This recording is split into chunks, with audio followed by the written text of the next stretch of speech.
On Sunday, August 4, 2019, our beloved Supreme Master Qinghai graciously shared precious time to read from the book about the venerated Lord Mahavira to our fellow Kuan Yin practitioners at the new land in Taiwan, also known as Formosa. Just after beginning the chapter called Saving Gaushalak, Master reminded us to always think and speak positively. Change the habit, okay, of negative thinking and expression. Make it positive all the time. Even if it doesn't work, you lose nothing. At least somebody hears something positive next to you, they're happy. What for saying some negative things, even when it doesn't happen? So we should just always say something good, hoping it will come true. We don't care if it comes true or not. Life goes on. And we'll be happy, to live the way it is. Master also spoke about climate change and how the spread of veganism is affecting our planet in a beneficial way. Recently,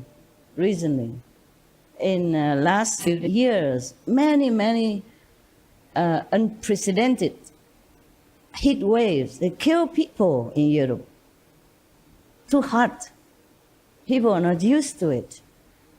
And so now many countries are very alarmed right now. They know climate change is truly here, has been here already and continue to be here. Even United Nations declare climate emergency. Leaders of many nations do that and try very hard to think of the way to curb the rising temperatures. It's already rise 1 degree or 1.5 degrees. And it's already like that. Imagine if 2 degrees more, 3 degrees, 4, 5, we are finito.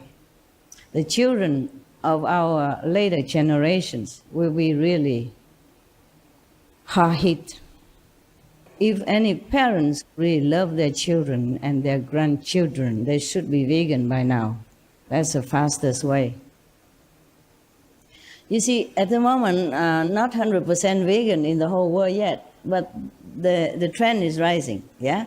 And you can see the immediate effect already that the ocean is empowered to take in more CO2. And the forests are also empowered to take in more CO2.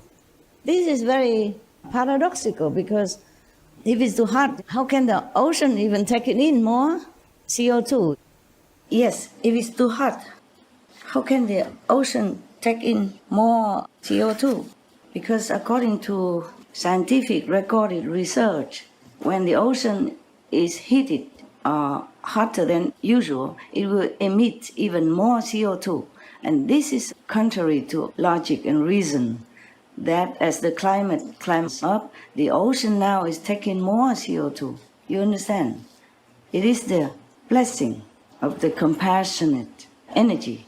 Okay, it's a blessing from heaven and of the humans change into a more loving, benevolent way of life. This is very obvious proof already. Just take it in more now. To help the planet, to help humans. That is no doubt in response to the compassionate way of life that the humans are in the process of implementing. Very good. Every day I watch, whenever I can, I watch SMTV, I saw the change. I saw the vegan trend is keep rising up. Oh, my heart feels so good. Not as good as it should be because I want it faster. You know my temperamento. Yeah, but still it's better than nothing. And I hope people will change quicker for the generations after our generation. Returning to saving Gaushalak, the benevolent Lord Mahavira saved his disciple from a ball of fire thrown at him by an ascetic who had been angered by Gaushalak's insolent behavior towards him, even disrespectfully calling him an abode of insects. Master explained that we should always address sincere seekers of the truth with reverence. So, turning back, he saw the approaching fireball from the compassionate heart of Shraman Mahavira flowed a spontaneous stream of cool, pacifying energy. When the nectar glance of Mahavira fell on the fireball, it subsided. The angry hermit was astonished to see his fireball dead, extinguished. So he recognized Mahavira as a much greater and more benevolent power than he. So he said, "Pardon me, oh embodiment of benevolence." That is the country of the abode of insects. You see? Yeah, you have to learn manners. Negative words hurt and make people also angry. If they're not angry, at least they feel pain, hurt. So we should be careful what we say, unless really necessary. If not necessary, keep quiet. If we cannot say something kindly, benevolently, beautifully, then don't say anything. If the situation does not ask for, then save it. But this ascetic, he was truly very educated.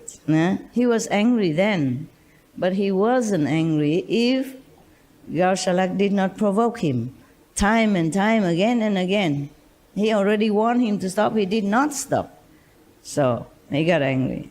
But still, he has realization within him. He has spiritual education. So when he recognized somebody greater than him, he addressed him so reverently. That is the way we should always do. So this tapas was really very polite and indeed educated spiritually.